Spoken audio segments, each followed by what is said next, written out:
In this video, I'm going to show you how to redirect your dog's chewing onto one of its toys. It's almost impossible to stop dogs chewing. They love it, and there's nothing wrong with it so long as they're not chewing the furniture or your possessions. Redirecting is a three-step process.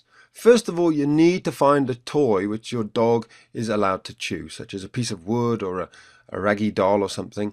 Then you take your dog by the collar, move it away, and thirdly, you give it the toy that it is allowed to chew. So there's those three steps very quickly. We'll go through them again in detail. The key is that we're not actually stopping Kenai from chewing.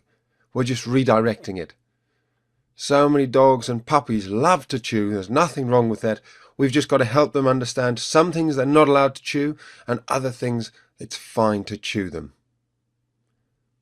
Here we are a little bit later on in the consultation, and Kenai's chewing the table again. This is one of the big issues with Kenai.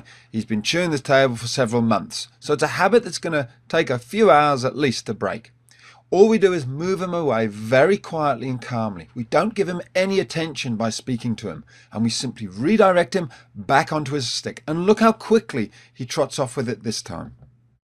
Again, Kenai just needs to be shown the correct way to behave. He doesn't need to be shouted at. He doesn't need to be tapped on the nose. He just needs to be shown a kind and gentle way to behave correctly. As with all things, practice makes perfect. So take your time, stay calm, and just keep giving your dog the same calm, consistent consequences of actions. And your dog will get it in the end. If your dog insists on chewing the couch, after you've redirected them onto their little chew toy, then you can consider putting them into an isolation. You leave them there until they've stopped barking, and when they come out, they'll think twice about going back to chewing the couch. Make sure your dog knows which toys are its to chew by putting them into its pen or handing them and saying, "This is for Molly." Distraction is another word for the simple method that we've just gone through. Of course, it's always better if you can actually move the things off the floor. Here there's some wire meshing and a box of nails lying on the ground. Gemma's getting stuck into them. We all leave things around, but if you can move things off the ground, do that. It's so much simpler. It keeps you sane, it keeps you calm, and it prevents the dog from ever even making mistakes. Set your dog up to win. All we're going to do now is bring over a little distraction, and you'll see how quickly Jenna goes, "Fine, yep, that's my toy. I'm happy to chew that. Perfect."